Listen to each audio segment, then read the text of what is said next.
Muy buenas noches, bienvenidos a cierre de edición, les informa José Armando Ronstadt.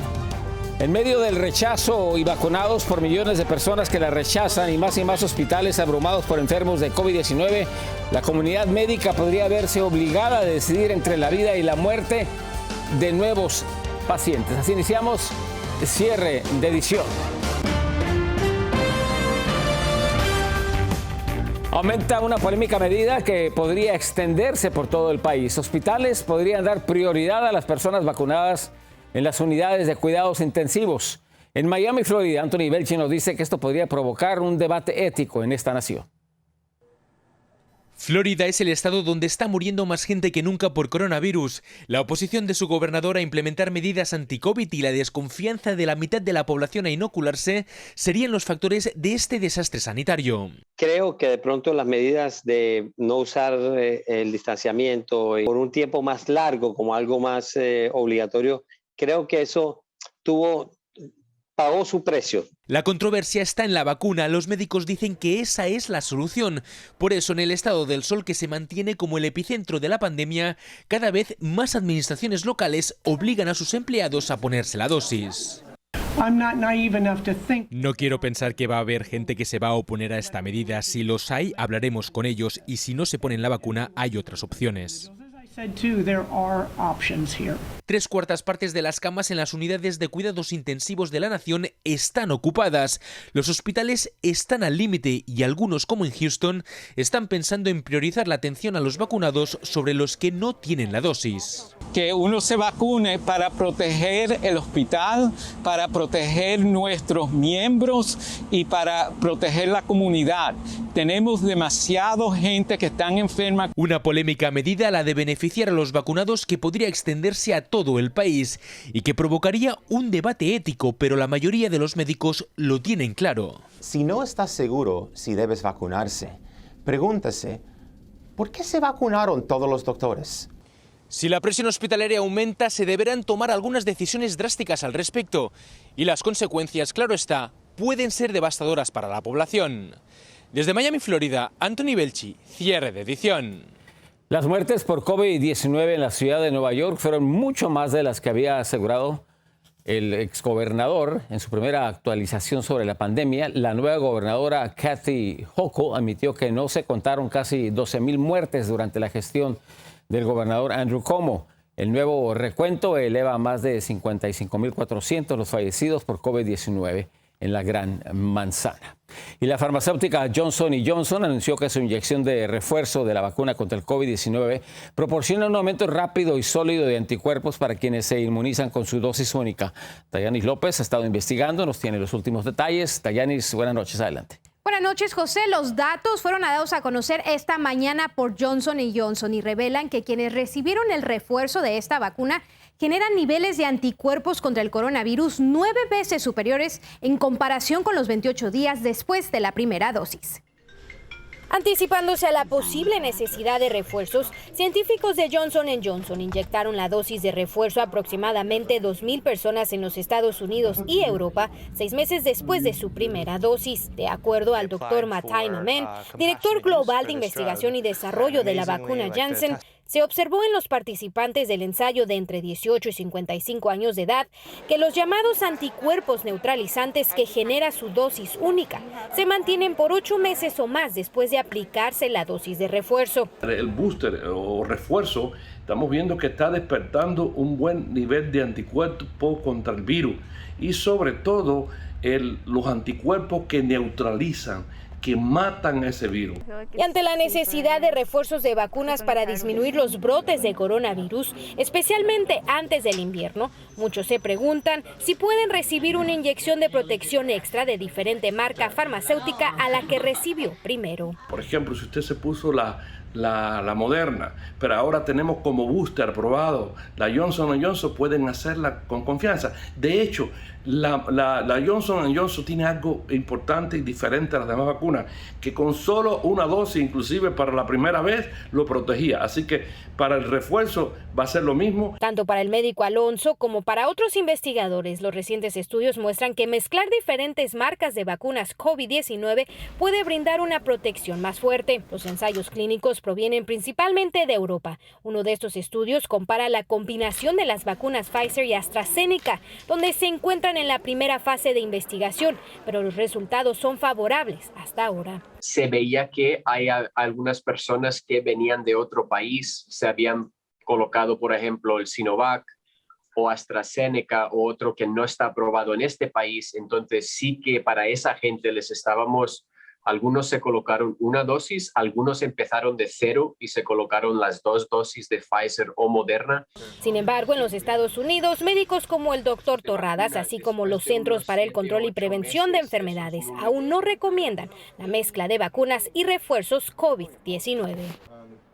José, mientras se hacen más investigaciones sobre los refuerzos contra el COVID-19 y si se pueden administrar o no una dosis distinta a la que se recibió primero, los médicos aseguran que la diferencia entre la vida y la muerte hoy es vacunarse y sobre todo ponerse el refuerzo cuando le toque y el que esté disponible. Regreso contigo. Va a ser necesario una base de datos más amplia para estar más seguros. Muy buena información, Dayanis. Gracias, buenas noches. Buenas noches. Vamos a otras cosas. Se acaba el tiempo para millones de inquilinos que están en riesgo de desalojo. El principal problema es que la asistencia para el alquiler no está llegando. Debido a esto, el Departamento del Tesoro estadounidense lanzó este miércoles una guía adicional para tratar de acelerar el proceso. Están pidiendo a los inquilinos autoevaluar sus ingresos, mientras que piden a los estados y localidades distribuir dinero por adelantado. Y el sueño por llegar a Estados Unidos se perdió para miles de migrantes centroamericanos víctimas de traficantes de humanos. Fueron encontrados en condiciones infrahumanas en casas de seguridad en la ciudad Juárez, Chihuahua. Salvador Gómez nos tiene más información. Hacinados con poca comida y expuestos a altas temperaturas, es como más de 2,000 migrantes centroamericanos han sido rescatados por agentes de la Policía Municipal de Ciudad Juárez.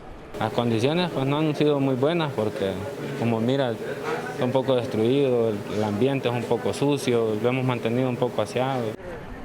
Trabajos de inteligencia y denuncias ciudadanas han logrado dar con las casas de seguridad usadas por los traficantes de humanos, donde por semanas estuvieron encerrados esperando el momento para cruzar la frontera entre Ciudad Juárez, Chihuahua y El Paso, Texas. Meta era llegar a Estados Unidos, ¿me entiendes? Para un mejor futuro, una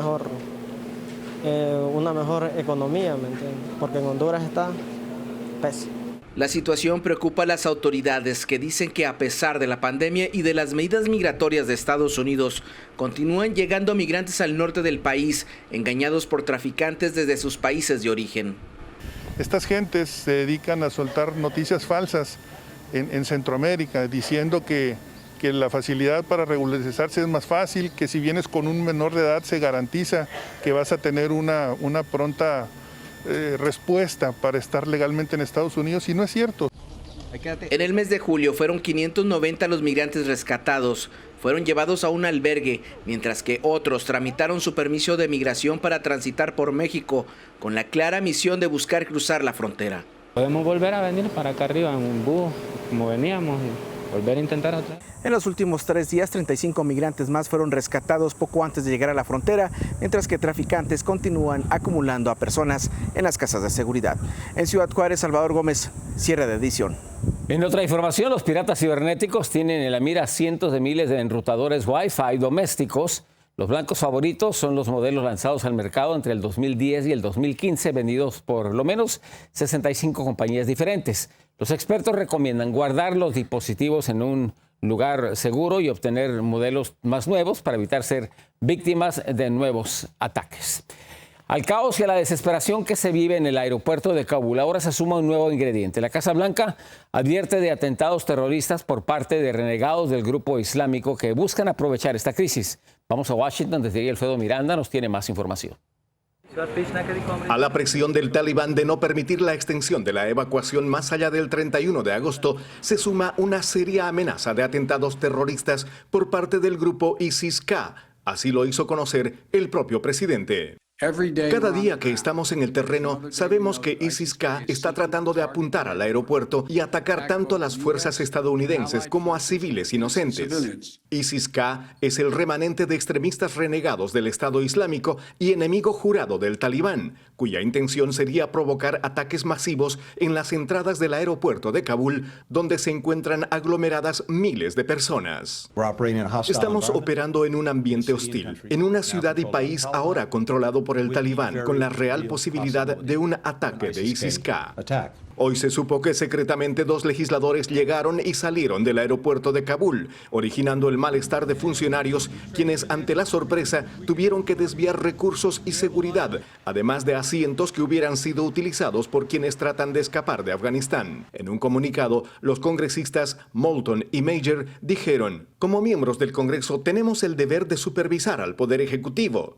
La administración condenó la actitud. Según el Departamento de Estado, desde el 14 de agosto a la fecha se han evacuado a 82.000 personas, 19.000 de las cuales fueron evacuadas las pasadas 24 horas. En un prodigio de logística y profesionalidad, están evacuando 20.000 personas por día, es decir, cada 45 minutos despliega un avión del aeropuerto de Kabul. Un total de 4.500 estadounidenses ya se encuentran fuera de Afganistán y se estima que aún hay 1.500 en territorio afgano, 500 de los cuales están en contacto con las autoridades. A los aproximadamente 1.000 contactos restantes, que podrían ser ciudadanos estadounidenses buscando abandonar Afganistán, estamos agresivamente contactándoles múltiples veces al día por diferentes vías de comunicación. La contratista privada Blackwater está ofreciendo llevar a la gente de manera segura al aeropuerto de Kabul y sacarlos por la suma de $6.500 por persona. La administración criticó el hecho. Estamos evacuando a la gente de manera gratuita y ciertamente no apoyamos a quienes quieren lucrar con la desesperación de las personas por salir del país.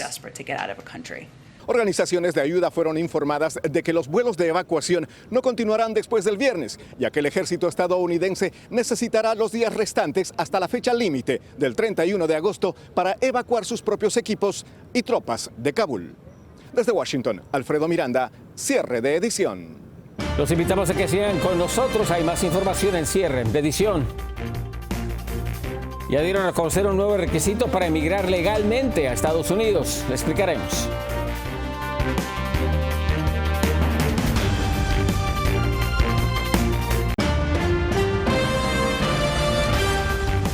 A partir de este próximo 1 de octubre, toda persona que emigre legalmente a Estados Unidos va a tener que seguir un nuevo requisito por parte de los Centros para el Control y Prevención de Enfermedades. Evis Martínez nos dice de qué se trata. A partir del 1 de octubre, toda persona que emigre legalmente debe estar vacunado contra el COVID-19. Este será un nuevo requerimiento por parte de los Centros para el Control y Prevención de Enfermedades, el cual se aplicará para todo el país. La vacuna contra el COVID-19 se suma a la lista de inmunizaciones exigidas por el gobierno de los Estados Unidos a todas aquellas personas que soliciten visa de inmigrantes, incluidas peticiones de asilos y visas permanentes. Acaba de indicar el gobierno que las personas que quieran hacerse residentes permanentes de los Estados Unidos tienen que tener la vacuna del COVID-19. Esto es además de todas las otras vacunas que se les requerían previamente para poderse hacer residentes permanentes. Esto va a comenzar desde el 1 de octubre de este año. También se ha indicado que se les va a requerir a las personas que están solicitando visas de empleo, visas de inversionista.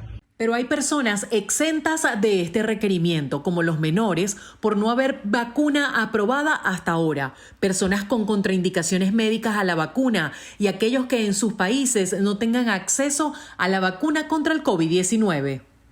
Yo les hago un aviso para toda la comunidad latina, porque recuerden que estamos en una tasa muy alta con el coronavirus. Es importante que sepa que esta vacuna será de las aprobadas por la Organización Mundial de la Salud o la Administración de Alimentos y Medicamentos de los Estados Unidos. Este requisito estará vigente hasta que los CDC determinen que no es necesario exigir la vacuna. Reportó para cierre de edición, Evis Martínez. Delta Airlines agrega una nueva presión por obligar a su personal a vacunarse. Esto es lo que sabemos. Los empleados que se nieguen a recibir la dosis van a tener que pagar $200 más cada mes por su plan de salud, proporcionado por la misma compañía. Por su parte, su rival, la cadena Air Canada, dio como plazo hasta el 30 de octubre para que sus trabajadores se vacunen o sean despedidos o, en otros casos, enviados a casa con licencia, pero sin goce de sueldo. Una breve pausa. Gracias por seguir con nosotros.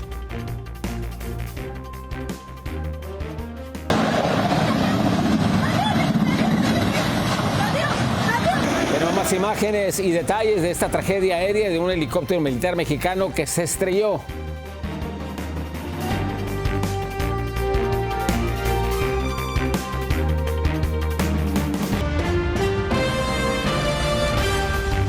Le sigue informando José Armando Ronstadt. Un helicóptero de la Fuerza Aérea Mexicana realizó un aterrizaje obligado. Vea las imágenes.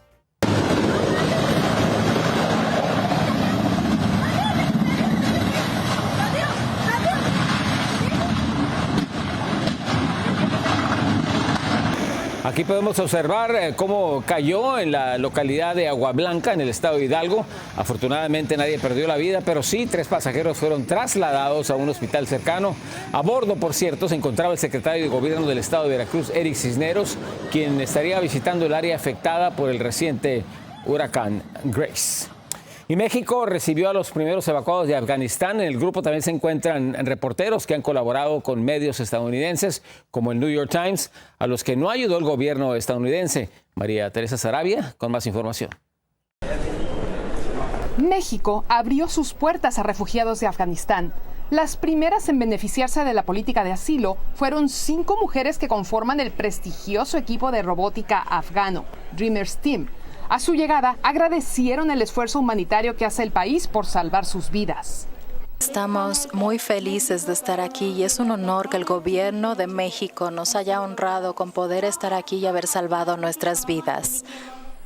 Pero eso no es todo. A las 5 de la mañana, hora local, otro avión aterrizó con periodistas afganos y sus familias. Se trata de 124 personas, entre las que hay menores de edad, que arribaron al aeropuerto Benito Juárez tras 20 horas de vuelo después de una rápida operación de evacuación dirigida por las autoridades mexicanas. La causa humana, la protección de los valores y las causas que nos identifican a las y a los mexicanos hoy, pues han hecho que nos comprometamos para que ellas estén en México.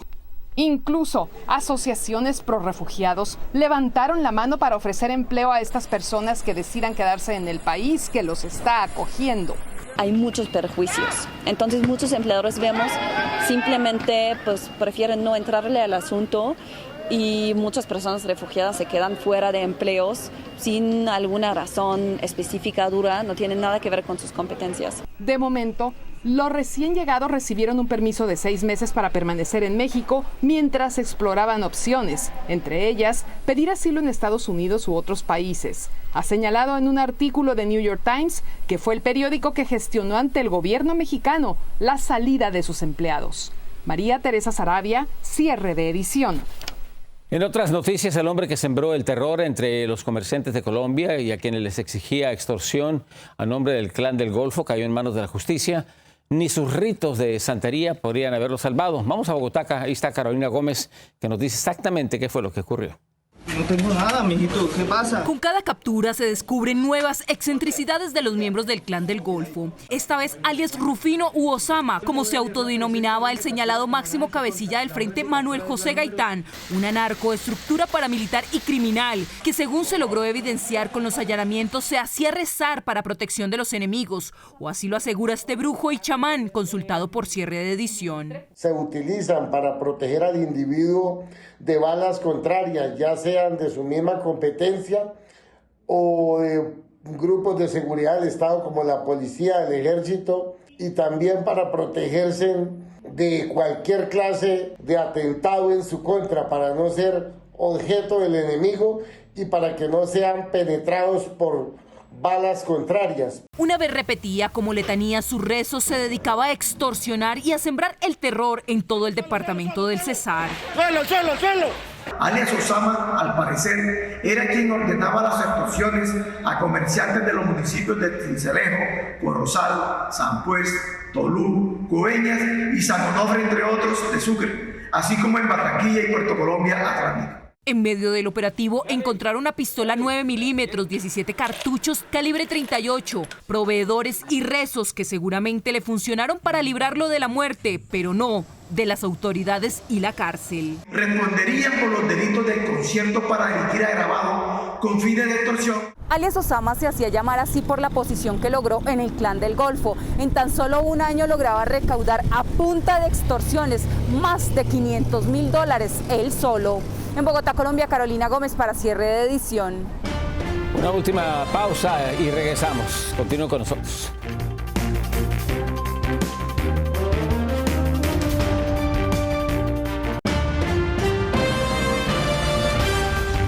Un grupo de surfistas fueron testigos de una exhibición. Navegaban en sus tablas con sus remos cuando aparecieron estos hermosos animales, varios delfines, y comenzaron a rodearles mientras que realizaban saltos en el aire.